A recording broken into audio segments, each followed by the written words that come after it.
Well, many automotive fans are familiar with the Chrysler 300 letter series, those cars beginning in 1955 and continuing on through 1965 and terminating with the 300L in that particular model year. But from 1962 to 1971, you could also get a Chrysler 300 that was not a letter series. It was just a 300 and kind of slotted in the lineup as a sporty vehicle underneath the New Yorker, as an example, which was the upper-end Chrysler, and was above a base, as an example, Newport. So it's kind of a mid-price Chrysler that had a sporty flair to it if you got the 300 non-letter series car. And this is, I think, one of the most beautiful cars of the 60s. This is a 1966 Chrysler 300 Hardtop Coupe, and a car that you just don't see anymore. And I wanted to talk a little bit about the design here because it has so many beautiful features.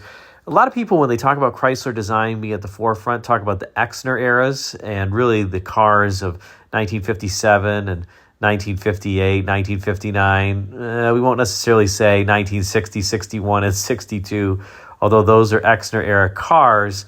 Many thought that Exner was losing his touch, and in fact, he ended up losing his job in 1962 over the sales bomb and the sales-proof products that Chrysler was really trying to move in their showroom. In truth, that wasn't all his fault. The vehicles, in particular the Plymouth, had been downsized unnaturally, and Exner even called the cars plucked chickens because they really weren't what he and the design team wanted to bring to market. It was what program planning and product engineering had foisted upon them.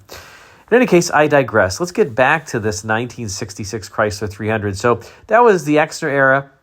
Then after Exner was fired, Elwood Engel became the styling chief at Chrysler. He came from Ford, where he had designed vehicles or at least played a significant role in cars like the 1961 Continental, which was the hottest, or at least one of the hottest cars of the early 1960s. So it was quite the coup for Chrysler to take Engel, and of course, he left Ford when Gene Bourdonnais was appointed the successor to George Walker at Ford.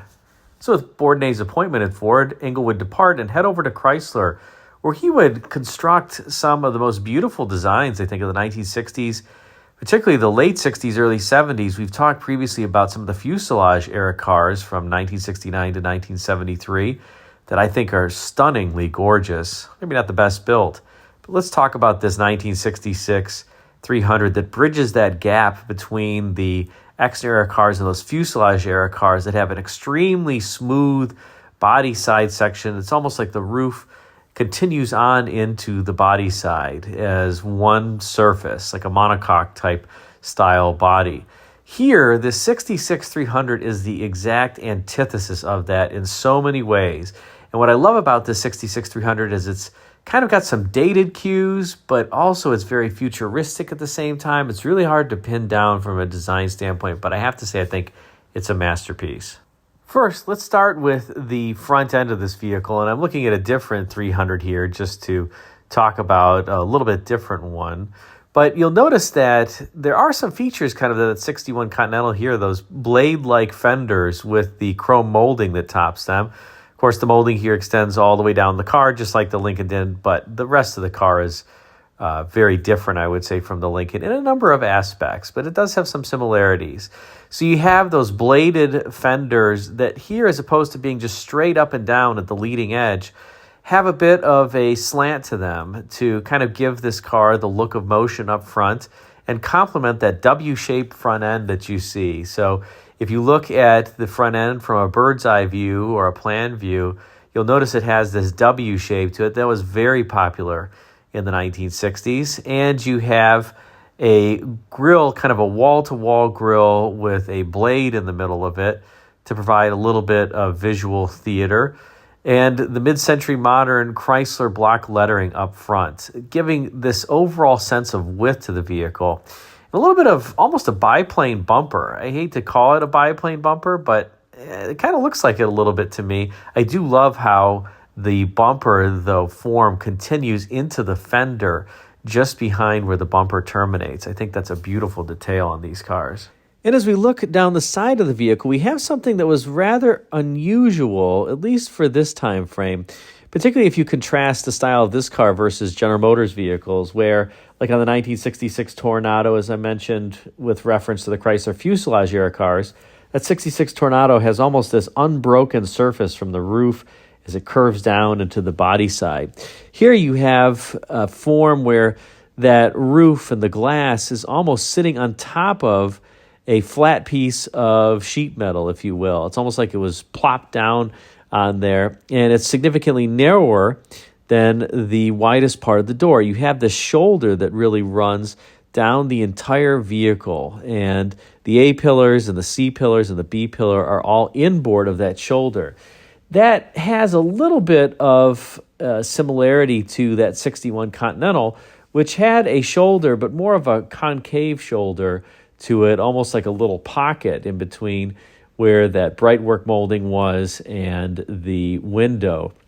Here on the Chrysler, it's even wider. Kind of reminds me of the senior compacts from GM in 1961, like the Olds F85, Pontiac Tempest, Buick Special. They similarly had this big shoulder that ran around the entire vehicle. And that's something that you don't see in terms of cars that are designed today, in part because it impinges upon passenger space in the interior. You can imagine that you're basically taking away interior roominess because the door is so thick.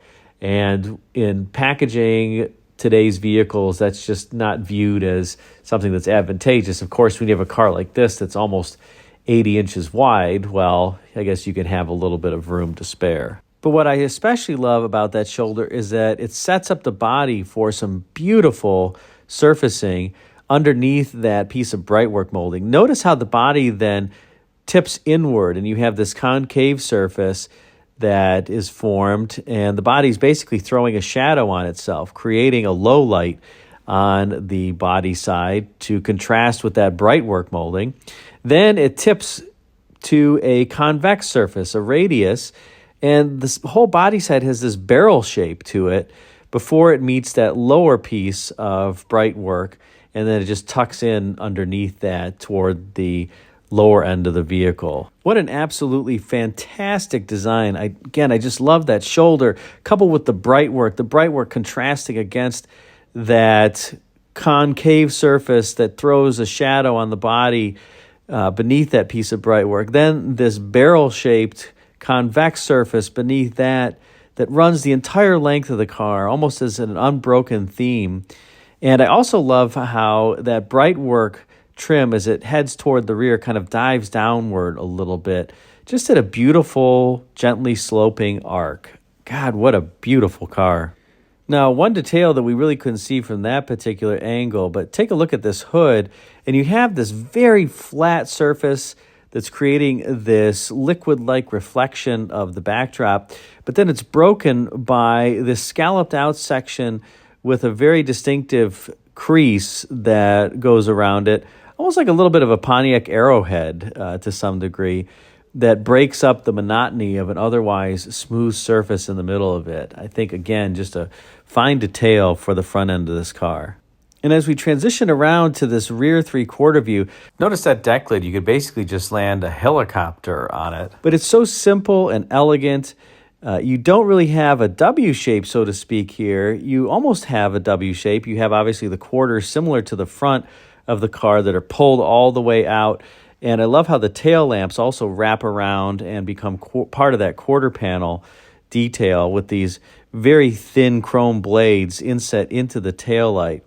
Again, very fine detailing, but not quite the W shape. The W shape, you'd almost have to pull the shoulders in of the feature lines on the deck lid, and then you would get the W shape. Here, Chrysler designers spread it out, and then you could put the 300 logo there in the middle of the deck lid. But I love also the roof and how the C-pillar has this crease associated with it that kind of makes a portion of the C-pillar that you can see here get a little bit wider as it goes toward the bottom of the backlight. Again, just another great angle on this car. And as we look at this rear three-quarter view, take a look at that C-pillar again and how relatively complicated it is, but it's also just so beautiful. It has so many different surfaces in it. It's not just a smooth surface or a kink surface. It's just absolutely gorgeous with a few different creases and feature lines that the light on this particular car is just kind of breaking over in a wonderful manner. Again, from this rear three-quarter view, you can see that barrel section that runs the entire length of the vehicle, and you also see that that concave section above the barrel section grows as it goes rearward on the car, providing an increasingly large shadow and making it just all that more mysterious as it moves rearward on the vehicle. Again, I can't get over how stunning this car is. And it's just kind of a mid-priced Chrysler of anything, not even a letter series car. And the cool thing was that the beauty was not just on the exterior, but also extended to the interior. Now notice here the IP, a couple things. First is the push-button TorqueFlite automatic transmission was gone by this point. Of course, the TorqueFlite was still around, but the push buttons had gone by the wayside in 1965. Chrysler finally relented and went with the column shift, which I think customers probably ended up enjoying more than the typewriter transmissions, if you want to call them that. But notice the IP also has this dome shape to it, and this really was a new vision for the Chrysler Astrodome instrument panel that had been introduced in 1960 and was carried on through the 1962 model year. Chrysler kind of reintroduced it here in a bit different form. I think it was less dramatic, but still quite handsome. And then, of course, here you have bucket seats that were individually adjustable, kind of in keeping with that 300 sporting theme. And I love the door panels. Look at that wonderful fine detail with the red, white, and blue emblems there in the metallic piece. Just something that had been a feature of the 300s for some time, repeated on the interior.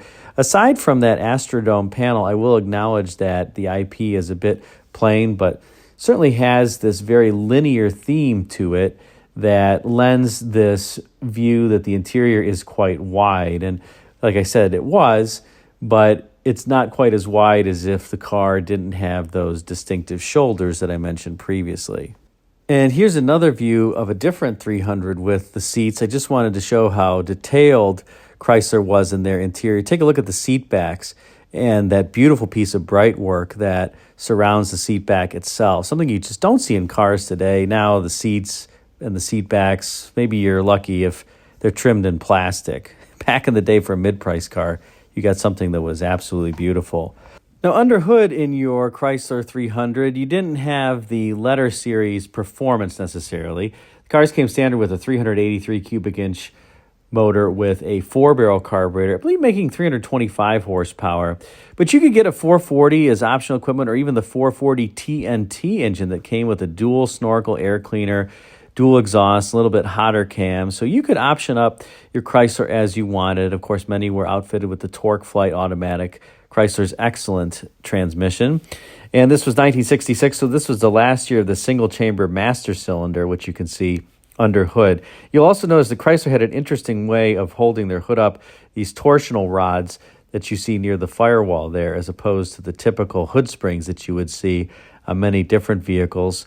But hey, they worked just fine, and this, while these weren't letter series cars, I think the 300s, as I mentioned, from 1966 here and of the mid-1960s are just gorgeous cars. The 66, I think, is my favorite of all of the 300s. So what do you think of the styling of this particular 1966 Chrysler 300? Are you a fan, or do you dislike it? Again, I think that this is one of the best-looking cars of the 1960s. I also like how there's a lot of glass area. It's a tall upper, but it doesn't look too stodgy. Chrysler designers made it look somewhat sporty, and I think it fits the overall car beautifully. So this is one of my favorite cars of the 1960s, and I thought I would just share it with you. Thanks again for watching. Put a comment in the comment section. Take care.